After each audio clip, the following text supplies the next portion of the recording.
കൊച്ചിയിൽ മേയറെ തീരുമാനിക്കുന്നതിൽ കോൺഗ്രസിനുണ്ടായ കലഹങ്ങളും തർക്കങ്ങളും നമ്മൾ കണ്ടതാണ്. ഇപ്പോഴിതാ തൃശ്ശൂരിൽ നിന്നും അത്തരം വാർത്തകൾ വരികയാണ്. തൃശ്ശൂർ മേയറായി ഗൈനക്കോളജിസ്റ്റായ നിജി ജസ്റ്റിനെ തിരഞ്ഞെടുത്തിരുന്നു. അവർ വിജയിക്കുകയും ചെയ്തിരുന്നു. അതോടൊപ്പം തന്നെ മറ്റ് 2 പേരുകൾ കൂടി കോൺഗ്രസിനുള്ളിൽ ചർച്ചയിലുണ്ടായിരുന്നു. അതിലൊന്ന് ലാലി ജെയിംസാണ്, മറ്റൊരു പേര് കൂടിയിട്ടുണ്ട്. ഈ 2 പേരുകളായിരുന്നു സജീവ പരിഗണനയിലുണ്ടായിരുന്നത്. ഈ ലാലി ജെയിംസ് 4ാം തവണയായിരുന്നു കൗൺസിലറായിരുന്നത്. അതുകൊണ്ട് തന്നെ ഇവരുടെ പേര് അല്ലെങ്കിൽ ഇവർ മേയറാകുമെന്നുള്ളൊരു പ്രചാരണവും കൂടുതലായിട്ടുണ്ടായിരുന്നു. എന്നാൽ ഈ ഡോക്ടർ നിജി ജസ്റ്റിനെ മേയറായി തീരുമാനിച്ചതോടെ ലാലി കടുത്ത ആരോപണങ്ങളാണ് ഉന്നയിച്ചിരിക്കുന്നത്. മേയർ സീറ്റ് പണം വാങ്ങിയിട്ട് കോൺഗ്രസ് വിറ്റു എന്നുള്ള ആരോപണമാണ്. അതിൽ തൃശ്ശൂരിലെ DCC അധ്യക്ഷനായ ജോസഫ് ടാജറ്റിനെതിരെ ഗുരുതര ആരോപണങ്ങളാണ് ഉയർത്തിയിരിക്കുന്നത്. തന്നോട് പണം ആവശ്യപ്പെട്ടെന്നും ഇത് തനിക്ക് വേണ്ടിയിട്ടല്ല, പാർട്ടിയുടെ ഒരു സംവിധാനം ചലിക്കണമെങ്കിൽ പണം വേണമെന്നും ജോസഫ് പറഞ്ഞിരുന്നു. ഈ ഗുരുതര ആരോപണം ലാലി ഉന്നയിച്ചതിന് പിന്നാലെ ഈ ആരോപണങ്ങളെല്ലാം കോൺഗ്രസ് നേതൃത്വം തള്ളിക്കളഞ്ഞിട്ടുണ്ട്. തൃശ്ശൂരിലെ കോൺഗ്രസ് നേതൃത്വം തള്ളിക്കളഞ്ഞിട്ടുണ്ട്. അതോടൊപ്പം തന്നെ ഇതിൽ വിജിലൻസിൽ ഒരു പരാതി കൂടിയിട്ട് ഈ ആരോപണത്തിന് പുറത്തിപ്പോൾ ലഭിച്ചിട്ടുണ്ട്. ഇതിലേക്കാണ് ആദ്യം അജിംസ്. കഴിഞ്ഞ ദിവസങ്ങളിൽ നമ്മൾ കൊച്ചിയിലത്തെ മേയർ അല്ലെങ്കിൽ അവിടുത്തെ തർക്കങ്ങൾ ചർച്ച ചെയ്തിരുന്നു. അപ്പോൾ അജിംസ് പറഞ്ഞ് കോൺഗ്രസ് ഇതിനൊരു സംഘടനാ സംവിധാനം ഉണ്ടാക്കിയിട്ടുണ്ട്, അവർക്കൊരു സർക്കുലർ പുറത്തിറക്കിയിരുന്നു. അത് പ്രകാരമാണ് കൊച്ചിയിലെ മേയറെ തീരുമാനിച്ചതെന്നാണ്. ഇവിടെയും അത്തരം ചട്ടങ്ങൾ ഇവർ പരിഗണിച്ചിട്ടുണ്ടാവുമല്ലോ. അതോടൊപ്പം തന്നെ ഈ ലാലി ജെയിംസ് ഉയർത്തിയിരിക്കുന്ന ആരോപണം അത് കോൺഗ്രസിനെ ശരിക്കും കളങ്കത്തിലാക്കുന്നതല്ലേ? KPCC ഇറക്കിയ സർക്കുലർ, അത് DCCകൾക്ക് കൊടുത്ത സർക്കുലറാണത്. DCCകൾ കൊടുത്ത സർക്കുലറിൽ പറയുന്നത് ഈ അധ്യക്ഷ സ്ഥാനത്തെ ആളെ തിരഞ്ഞെടുക്കേണ്ട കൗൺസിലിൻ്റെ ഭൂരിപക്ഷ അഭിപ്രായം തേടിയിട്ടാണ് ചെയ്യേണ്ടത്. അപ്പോൾ ഭൂരിപക്ഷം പേരും ഒരാളെ പിന്തുണയ്ക്കുകയാണെങ്കിൽ അയാളെ ആക്കുക. അതേസമയം ഒരു ടൈ മാതിരിയാണ്. ഇപ്പോൾ മൊത്തം കൗൺസിലർമാരിൽ പകുതി പേര് ഒരാൾക്കും പകുതി പേർ ഒരാൾക്കുമാണെങ്കിൽ അത് ടേം വീതം വെച്ച് നൽകാം. ഈ 2 ടേമുകൾ പാടില്ല എന്നുള്ളതാണ് കോൺഗ്രസ് KPC മുന്നോട്ട് വെച്ച രീതി. രണ്ടാമത്തെ കാര്യം, DCCകളാണ് ഇതിൽ അന്തിമ തീരുമാനം എടുക്കേണ്ടത്. അവരുടെ അഭിപ്രായം തേടി DCCകളാണ് ഇതിൽ ഡിസിഷൻ മേക്കിംഗ്. അങ്ങനെ ഡിസിഷൻ മേക്കിംഗ് ചെയ്യുമ്പോൾ ആളെ തിരഞ്ഞെടുക്കുമ്പോൾ ശ്രദ്ധിക്കേണ്ട, കൊടുക്കേണ്ട ഒരു പ്രയോറിറ്റി അല്ലെങ്കിൽ എന്താ പറയുക, ഒരു ലെവറേജ് എന്ന് പറയുന്നത് പാർട്ടിയിൽ ഉന്നത സ്ഥാനം അലങ്കരിക്കുന്നവരെ ആയിരിക്കണം അധ്യക്ഷ സ്ഥാനത്തേക്ക് കൊണ്ടുവരേണ്ടതെന്നാണ്. അപ്പോൾ അതിനർത്ഥം എന്താണ്? ഇപ്പോൾ 4 തവണ ജയിച്ചോ എന്നോ 5 തവണ മെമ്പറായിരുന്നോ എക്സ്പീരിയൻസോ ഒന്നും അല്ല കാര്യം. DCC കൊടുക്കേണ്ട പ്രയോറിറ്റി എന്തിനാണ്? പാർട്ടിയിൽ ഉന്നത സ്ഥാനം വഹിക്കുന്നവർക്കാണ്. അപ്പോൾ ഈ 3 കാര്യങ്ങളാണ്. ഒന്ന്, കൗൺസിലർമാരുടെ ഭൂരിപക്ഷം. DCC തീരുമാനമെടുക്കുമ്പോൾ ശ്രദ്ധിക്കേണ്ട കാര്യം ഈ പറയുന്ന പാർട്ടിയിലെ ഉന്നത സ്ഥാനം. ഇത് രണ്ടും നോക്കുമ്പോൾ തൃശ്ശൂരിൽ എന്താണ് സംഭവിച്ചത് കൃത്യതയില്ല. കാരണം ഇപ്പോൾ തൃശ്ശൂർ മേയറായിട്ടുള്ള ആൾ പാർട്ടിയിലെ ഏതൊരു ഉന്നത സ്ഥാനത്തിരിക്കുന്ന ആളാണ് അല്ല, നമ്മൾ കേട്ടിട്ടില്ല. ചിലപ്പോൾ അവർ ജില്ലാതലത്തിലൊക്കെ പ്രവർത്തിക്കുന്നുണ്ടാവും. പക്ഷെ അവർ കൂടുതൽ അവരുടെ പ്രൊഫഷൻ എന്ന് പറയുന്ന ഒരു ഡോക്ടർ എന്ന നിലയ്ക്കാണ്. അപ്പോൾ എന്തുകൊണ്ടാണ് DCC അങ്ങനെ ഒരു തീരുമാനമെടുത്തത്? ഇനിയിപ്പോൾ കൗൺസിലർമാർ കൂടുതൽ പേർ രഹസ്യ ബാലറ്റിലൂടെ ആയിരുന്നില്ല ഈ പറയുന്ന കോൺഗ്രസ് ഒരിടത്തും ഈ കൗൺസിലർമാരുടെ അഭിപ്രായം തേടിയിരുന്നത്. പകരം DCC അവരുമായിട്ട് 1-to-1 കൺസൾട്ടേഷനിലൂടെയാണ് അത് ചോദിച്ചിരുന്നത്. അപ്പോൾ അങ്ങനെ ഉണ്ടാകുമ്പോൾ ഒരു പ്രശ്നം എന്താണെന്ന് വെച്ചാൽ DCCയുടെ താല്പര്യം അതിൽ പ്രതിഫലിക്കാൻ സാധ്യതയുണ്ട്. ഇപ്പോൾ 1-to-1 കൺസൾട്ടേഷനിൽ നിങ്ങൾ ആരെ പിന്തുണയ്ക്കുന്നു എന്ന് ചോദിക്കുന്നു, അവർ അത് എഴുതി വയ്ക്കുമ്പോൾ DCCയുടെ താല്പര്യം അതിൽ വർക്കൗട്ട് ചെയ്യാൻ സാധ്യതയുണ്ട്. കാരണം എന്താണെന്ന് വെച്ചാൽ അതിൽ ബാലറ്റ് ആരും കാണുന്നില്ല, അതിൽ വോട്ടെടുപ്പ് നടക്കുന്നില്ല. DCCയാണ് അന്തിമ അതോറിറ്റി തീരുമാനിക്കേണ്ടത്. അപ്പോൾ DCCയുടെ താല്പര്യം അവിടെ വരാൻ സാധ്യതയുണ്ട്. അങ്ങനെ വന്നതുകൊണ്ടാണോ ഇപ്പോൾ ലാലി ജെയിംസ് കലാപം വരുന്നത് നമുക്കറിയില്ല. പക്ഷേ ഈ KPCC മുന്നോട്ട് വെച്ച ആ ഒരു സർക്കുലർ അത് ഏറെക്കുറെ ജനാധിപത്യപരമാണ്. ഒന്ന്, കൗൺസിലർമാരുടെ അഭിപ്രായം തേടുക, പാർട്ടിയിലെ പൊസിഷൻ പരിഗണിക്കുക എന്നുള്ളതൊക്കെ ഒരു പാർട്ടിയെ സംബന്ധിച്ച് അവരെ സംബന്ധിച്ചൊരു പ്രധാനപ്പെട്ട കാര്യമാണ്. ഒരു കൗൺസിൽ ഭൂരിഭാഗം അംഗങ്ങളും പാർട്ടിയിൽ വലിയ പൊസിഷനിലില്ലാത്ത, പാർട്ടിയിൽ പാരമ്പര്യമില്ലാത്ത ഒരാളെയാണ് നിശ്ചയിക്കുന്നതെങ്കിൽ പാർട്ടിക്ക് അത് തലവേദനയായി മാറും. നാളെ അയാൾ പാർട്ടിയെ കൊണ്ട് ചിലപ്പോൾ പോയേക്കാം, അല്ലെങ്കിൽ കൗൺസിലിനെ തന്നെ അട്ടിമറിച്ചേക്കാം. അങ്ങനെ കുറേയധികം പ്രശ്നങ്ങളുണ്ട്. ഇപ്പോൾ ഈ KPCC മുന്നോട്ട് വെച്ച മാനദണ്ഡങ്ങൾ ജനാധിപത്യപരവും കുറേ കൂടി സുതാര്യവും കോൺഗ്രസ് താല്പര്യങ്ങൾ സംരക്ഷിക്കുന്നതുമാണ്. പക്ഷേ തൃശ്ശൂർ അത് സംഭവിച്ചിട്ടുണ്ടോ എന്നുള്ളത് പരിശോധിക്കേണ്ടത്. അല്ലെങ്കിൽ ഇങ്ങനെ ഒരു പ്രശ്നം ഉയർന്നു വരില്ല. അപ്പോൾ കൊച്ചിയിലെ കാര്യം എടുക്കുക. കൊച്ചിയിൽ ഇപ്പോൾ ദീപ്തി മേരി വർഗീസ് സ്റ്റേറ്റ് ലെവലിൽ തന്നെ അറിയപ്പെടുന്ന ഒരാളാണ്, ദേശീയ തലത്തിൽ പ്രവർത്തിച്ചിട്ടുള്ള ആളാണ്. പക്ഷേ അവിടെ പരിഗണിച്ചത് എന്താണ്? അവിടെ പരിഗണിച്ചത് എക്സ്പീരിയൻസും പരിഗണിച്ചു, പാർട്ടിയിലെ പൊസിഷൻ പരിഗണിച്ചു. ഇത് രണ്ടും പരിഗണിച്ചുകൊണ്ടാണ്. പിന്നെ മറ്റൊന്ന് ഈ പറയുന്ന സാമുദായികമായ ക്ലെയിമുകൾ പരിഗണിച്ചു എന്നുള്ള ആശയം ഉയർന്നു. ഇവിടെ പക്ഷേ സാമുദായികമായ പ്രശ്നങ്ങളല്ല കാര്യം. ഈ ലാലി എന്ന് പറയപ്പെടുന്ന കൗൺസിലർക്ക് വലിയ എക്സ്പീരിയൻസ് ഉണ്ട്. ആ എക്സ്പീരിയൻസ് ഉള്ള അവരെ തഴഞ്ഞുകൊണ്ട് എക്സ്പീരിയൻസ് ഇല്ലാത്ത ഒരാളെ പരിഗണിച്ചു എന്നുള്ളതാണ്. അപ്പോൾ ഇതിൽ മറുപടി പറയുന്നത് യഥാർത്ഥത്തിൽ DCC ആണ്. ഏത് മാനദണ്ഡ പ്രകാരമാണ് ആളെ തെരഞ്ഞെടുക്കുന്നത് DCC ജോസഫ് ടാജറ്റ് തന്നെയാണ്, DC പ്രസിഡന്റ് ജോസഫ് ടാജറ്റാണ് വിശദീകരിക്കുന്നത്. പക്ഷേ അദ്ദേഹം അതിനെക്കുറിച്ചൊന്നും പറഞ്ഞില്ല.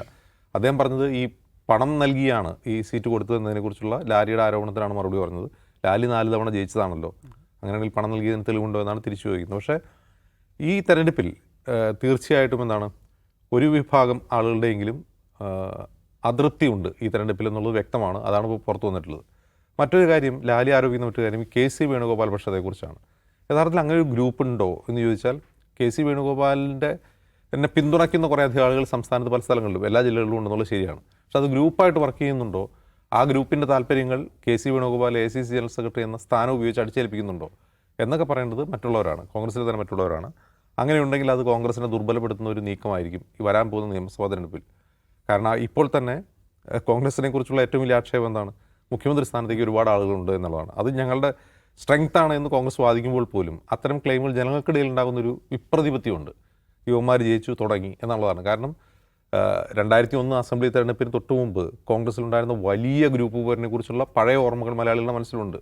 മലയാളികൾ കോൺഗ്രസിനെ തിരസ്കരിക്കുന്നതിൻ്റെ ഒരു പ്രധാനപ്പെട്ട കാരണം ഈ ചക്കളത്തിപ്പൂരും തമ്മിലടിയും ഗ്രൂപ്പ് കളിയുമാണ്. അങ്ങനെ ഗ്രൂപ്പ് കളിച്ച് ഗ്രൂപ്പാണ് കോൺഗ്രസിൻ്റെ ശക്തി എന്ന് വാദിക്കുന്ന കോൺഗ്രസ് സൈദ്ധാന്തികന്മാരുണ്ട്. ഒരിക്കലുമല്ല. ഗ്രൂപ്പ് കോൺഗ്രസിനെ ശക്തിപ്പെടുന്ന കാലം കഴിഞ്ഞു. കോൺഗ്രസിനെ അത് ശക്തിപ്പെടുത്തിയത് എങ്ങനെയാണ്, ഒരു വലിയ ലീഡർ, ഒരു പവർഫുൾ ലീഡർ, അയാളുടെ കുറേ അധിക അനുയായികൾ, മറ്റൊരു ലീഡർ, അയാളുടെ കുറേ അനുയായികൾ. അപ്പോൾ കോൺഗ്രസിനകത്തൊരു ശാക്തിക സന്തുലനവും ജനാധിപത്യവും അത് കൊണ്ടുവരും. ലീഡർമാർ ശക്തരാകുമ്പോൾ അനുയായികളുടെ എണ്ണം കൂടും. ഇതൊക്കെയായിരുന്നു ആ തിയറി. ആ തിയറിയുടെ കാലം കഴിഞ്ഞു എന്ന് 2011 അസംബ്ലി തെരഞ്ഞെടുപ്പും 2021 അസംബ്ലി തെരഞ്ഞെടുപ്പിലെ തോൽവിയും കോൺഗ്രസിനെ പഠിപ്പിച്ചിട്ടുണ്ട്.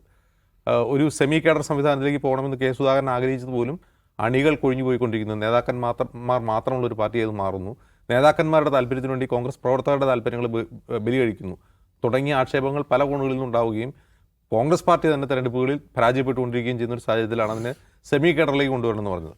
പക്ഷേ ആ സെമി കേഡർ സ്വഭാവം പൂർണ്ണമായും പാലിക്കുന്നുണ്ടെന്ന് വെച്ചാൽ അണികൾ ആ അർത്ഥത്തിൽ കോൺഗ്രസ് പാർട്ടിയുടെ പ്രവർത്തകർ അണികൾ അവർ സ്വയം കേഡർവൽക്കരിക്കപ്പെടുന്നുണ്ട്. പക്ഷേ നേതാക്കൾ ഇനിയും ആ കേഡർവൽക്കരിക്കാൻ തയ്യാറാവുന്നില്ല എന്നതിൻ്റെ ഉദാഹരണമാണ് ഇപ്പോൾ നമ്മൾ തൃശ്ശൂർ കാണുന്നത്.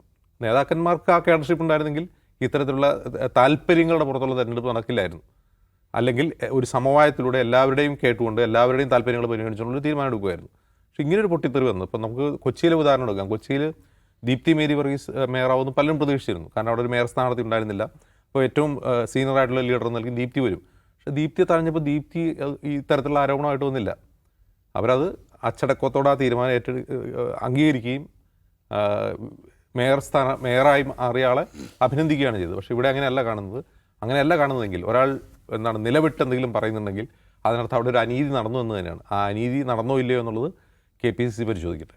അതെ, ദാസ് സാർ, ഈ കോൺഗ്രസ് ജയിച്ചതോടെ സോഷ്യൽ മീഡിയയിൽ പ്രചരിച്ചിരുന്ന കുറേ കാര്യങ്ങളിലൊന്ന് ഇനി എന്തൊക്കെ സംഭവിക്കുമോ എന്നുള്ളതായിരുന്നു. കാരണം അവരുടെ വിജയത്തിൽ ഗ്രൂപ്പ് കലഹം ഉണ്ടാവും, നേതാക്കന്മാർ തമ്മിലുള്ള കടിപിടി ഉണ്ടാവും എന്നൊക്കെ പറഞ്ഞിരുന്നു. അതിലിപ്പോൾ എറണാകുളം മേയറെ സംബന്ധിച്ചുള്ള തർക്കം കണ്ട് തൃശ്ശൂരിലെ മേയറിലേക്ക് എത്തി. ഇപ്പോൾ ഇതിൽ രണ്ടാം ഘട്ടമായ പണം കൊടുത്ത് സീറ്റ് വാങ്ങി, അല്ലെ പണം കൊടുത്ത് ഈ അധികാര സ്ഥാനം വാങ്ങി എന്നുള്ള ആരോപണമാണ് വരുന്നത്. ഇത് ഭയങ്കര ഗുരുതരമായ ഒരു ആരോപണമല്ലേ? കോൺഗ്രസിൻ്റെ ഉള്ളിൽ നിലനിൽക്കുന്നതല്ല, പുറത്തേക്ക് കൂടി ഇപ്പോൾ വിജിലൻസ് പരാതി കൂടിയിട്ട് വന്നിട്ടുണ്ട്. ഇത്തരം ആരോപണങ്ങളെ എന്തുകൊണ്ട് കോൺഗ്രസിന് പാർട്ടിക്കുള്ളിൽ മാത്രമായിട്ട് ഒതുക്കുകയോ അല്ലെങ്കിൽ പരിഹരിക്കാനോ കഴിയുന്നില്ല എന്നുള്ളത് കൂടിയിട്ടില്ല? അല്ല, ഈ ഒന്നാമത് ഈ തൃശ്ശൂരത്തെ ആരോപണം, പൈസ ചോദിച്ചു എന്നുള്ള ആരോപണം, അത് വിജിലൻസിലേക്ക് പോകുന്നു. അത് എനിക്കൊന്ന് നിയമപരമായി അത് എവിടെയെങ്കിലും സ്റ്റാൻഡ് ചെയ്യുമെന്ന് തോന്നുന്നില്ല. എന്ന് പറഞ്ഞിട്ടുണ്ടെങ്കിൽ ഒന്നാമത് സീറ്റ് ലഭിക്കാതെ പോയ, മേയറാകാതെ പോയ ഒരാൾ താൻ മേയറാവില്ല എന്ന് ഉറപ്പായപ്പോഴാണ് ഇങ്ങനൊരു ആരോപണം ഉന്നയിക്കുന്നത്. അപ്പം സ്വാഭാവികമായിട്ടും കിട്ടാതായപ്പോൾ ഉണ്ടായ നിരാശയെന്നോ, ഇന്നിപ്പോൾ VD സതീശൻ പത്രസമ്മേളനത്തിൽ പറഞ്ഞതുപോലെ സ്ഥാനം കിട്ടാതാകുമ്പോൾ പലതും പറയില്ലേ എന്ന മട്ടിൽ നിസ്സാരമാക്കി എടുക്കുകയാണ് കോൺഗ്രസ് ചെയ്തിട്ടുള്ളത്. അതുകൊണ്ട് തന്നെ അവരുടെ ഇപ്പോൾ അവരത് പറഞ്ഞുകൊണ്ട് അതിനെന്തെങ്കിലും ഒരു പബ്ലിക് സബ്സ്ക്രിപ്ഷൻ കിട്ടുമെന്ന് എനിക്ക് തോന്നുന്നില്ല. ചോദിച്ചിട്ടുണ്ടാകും. പക്ഷേ അതേസമയം തന്നെ അവർ പറയുന്നുണ്ട് പാർട്ടിക്ക് വേണ്ടി പൈസ തരണം എന്നാണ് പറഞ്ഞത്. അപ്പോൾ പാർട്ടിക്ക് വേണ്ടി പൈസ ചോദിക്കാൻ DCC പ്രസിഡന്റിന് അധികാരമില്ല എന്ന ചോദ്യം വേറെയുണ്ട്. എനിവേ, കോൺഗ്രസിനെ സംബന്ധിച്ചിടത്തോളം തൽക്കാലത്തേക്ക് അതൊരു അതിൻ്റെ ഒരു ഇമേജിന് നിശ്ചയമായിട്ട് അത് ബാധിക്കും. പക്ഷേ വലിയ തോതിൽ ഇപ്പോൾ വിജിലൻസ് കേസിലേക്കൊക്കെ പോയി ഒരു ഗുരുതരമായ നിയമപ്രശ്നമായി അത് മാറുമെന്ന് എനിക്ക് തോന്നുന്നില്ല. ഒന്നാമത് അതെങ്ങനെ തെളിയിക്കും? ഇനി അഥവാ തെളിയിച്ചാൽ തന്നെ പാർട്ടിക്ക് വേണ്ടി പൈസ ചോദിച്ചതിന് എന്തിനാണ് DCC പ്രസിഡന്റ്, ഒരു പാർട്ടിയുടെ പ്രസിഡന്റിനെ എങ്ങനെയാണ് പ്രോസിക്യൂട്ട് ചെയ്യുക എന്നൊക്കെയുള്ള ക്വസ്റ്റ്യൻസ് ഉണ്ട്. പക്ഷേ ഇതിൽ പ്രശ്നം ഇതല്ല. ഇപ്പം സികേഷ് ആദ്യം പറഞ്ഞ പോലെ ഈ കോൺഗ്രസ്സിന് അധികാരം ലഭിച്ചു കഴിഞ്ഞാൽ തമ്മിലടിക്കുകയാണ് ഇവന്മാർ ചെയ്യുക എന്ന് പറയുന്ന സാമാന്യമായ ജനങ്ങൾക്കുള്ള ധാരണയുണ്ട്. അതിനെ ഊട്ടി ഉറപ്പിക്കുന്ന ഒരു സംഗതികളാണ് നമ്മൾ കണ്ടുകൊണ്ടിരിക്കുന്നത്. നമുക്ക് ഒരു കോർപ്പറേഷൻ ലീഡർഷിപ്പ് അതുപോലും എളുപ്പത്തിൽ തീരുമാനിക്കാൻ പറ്റാത്ത വിധം സംഘടനാപരമായി ദുർബലമായ ഒരു പാർട്ടിയാണിത് എന്ന സന്ദേശം അവർ പുറത്തേക്ക് കൊടുക്കുകയാണ് ചെയ്യുന്നത്. പക്ഷേ അതിലും കോൺഗ്രസ്സിനുള്ളൊരു സംഗതി എന്താണെന്ന് വെച്ചാൽ ഇത് അവരുടെ സ്ഥിരം പരിപാടിയാണെന്നുള്ള, എല്ലാ കാലത്തും ഇങ്ങനെയൊക്കെ തന്നെയാണ്. അത് ലോക്കൽ ബോഡിയിൽ മാത്രമല്ല, ഈവൻ മുഖ്യമന്ത്രിയുടെ കാര്യത്തിലും എല്ലാ മന്ത്രിമാരെ തീരുമാനിക്കുന്ന കാര്യത്തിലും എല്ലാം അങ്ങനെ തന്നെയാണ് കോൺഗ്രസ് പോകരുത്. CPM അല്ല LDF സ്വീകരിക്കുന്നത് പോലെ കർക്കശമായിട്ടുള്ളൊരു പാർട്ടി ലൈൻ, ആ ലൈൻ അനുസരിച്ച് കാര്യങ്ങൾ പോവുക. പാർട്ടി ഒരാളെ തീരുമാനിക്കുന്നു, അയാൾ തന്നെ ആവുന്നു. അങ്ങനത്തെ ഒരു രീതിയല്ല കോൺഗ്രസ്സിനുള്ളത്. പക്ഷേ നേരത്തെ അജിംസ് പറഞ്ഞ പോലെ ഇത് കോൺഗ്രസിൻ്റെ ശക്തിയാണ്, കോൺഗ്രസിൻ്റെ ആഭ്യന്തര ജനാധിപത്യത്തിൻ്റെ ഭാഗമാണ് എന്ന് വിചാരിക്കുകയും അങ്ങനെ അതിനെ സൈദ്ധാന്തികവൽക്കരിക്കുകയും ചെയ്ത ആളുകളുണ്ട്, അങ്ങനെ ചെയ്യുന്ന ആളുകളുണ്ട്. പക്ഷേ പുതിയ കാലത്ത് അത് എത്രത്തോളം ആളുകൾ സ്വീകരിക്കുമെന്നൊരു പ്രശ്നം അവിടെയുണ്ട്. കാരണം ഇത് പുറത്തേക്ക് ചാടുകയാണ്. ആഭ്യന്തര ജനാധിപത്യം എന്ന് പറയുന്ന സംഗതി ഒരുതരം ചക്കളത്തി പോരായിട്ട് പുറത്തേക്ക് ചാടുകയാണ്.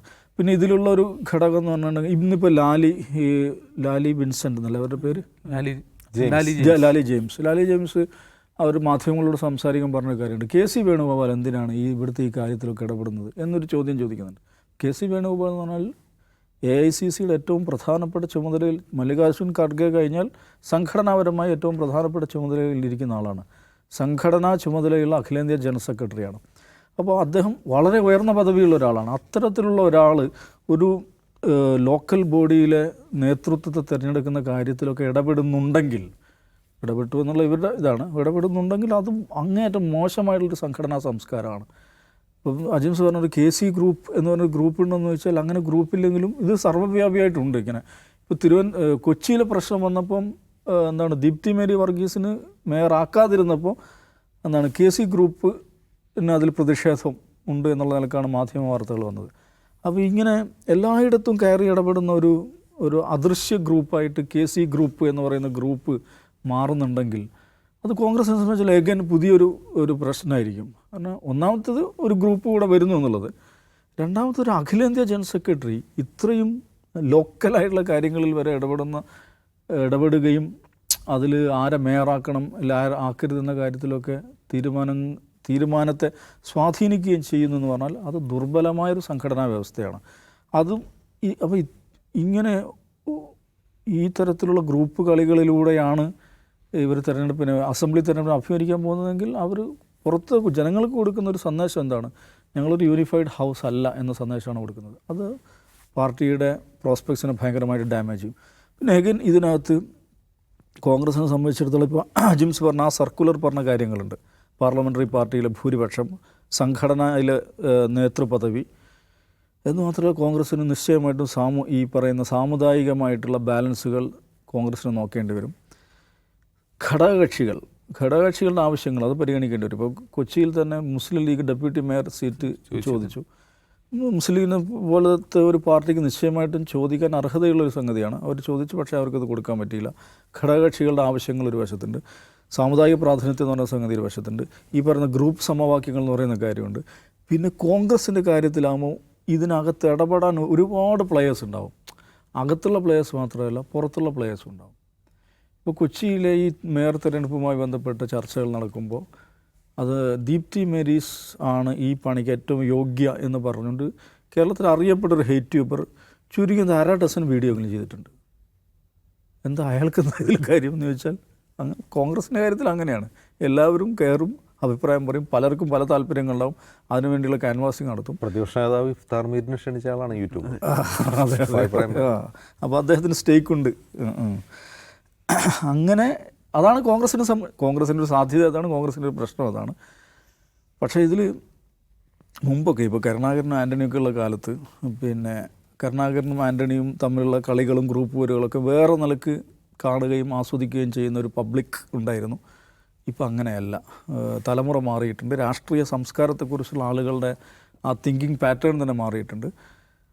ഒരു ലോക്കൽ ബോഡി ലീഡർഷിപ്പിനെ പോലും എളുപ്പത്തിൽ നിശ്ചയിക്കാൻ പറ്റാത്ത ഒരു ദുർബലമായ ഏർപ്പാടാണ് ഇതെന്ന് വന്നു കഴിഞ്ഞാൽ അത് വലിയ കഷ്ടമാണ്.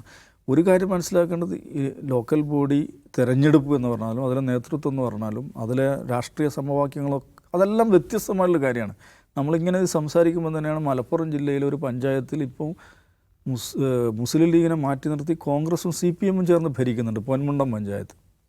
മനസ്സിലായില്ല? അപ്പോൾ ഇങ്ങനെയൊക്കെയുള്ള പലതരം വ്യത്യസ്തമായ രാഷ്ട്രീയമാണ്, വേറെ രീതിയിൽ രാഷ്ട്രീയം പ്രവർത്തിക്കുന്ന ഒരിടമാണ് ലോക്കൽ ബോഡി എന്ന് പറയുന്നത്. അപ്പോൾ അവിടെ ഇപ്പോൾ തൃശ്ശൂർ കോർപ്പറേഷൻ എടുക്കുക. തൃശ്ശൂർ കോർപ്പറേഷൻ കോൺഗ്രസിൻ്റെ ഒരു തിരിച്ചുവരവാണ് ഉണ്ടായിരിക്കുന്നത്. അവിടെ BJP കയറും എന്ന് വിചാരിച്ചിരുന്ന സ്ഥലമാണ്. അവർ 3-ാം സ്ഥാനത്താണ് ഇരിക്കുന്നത്.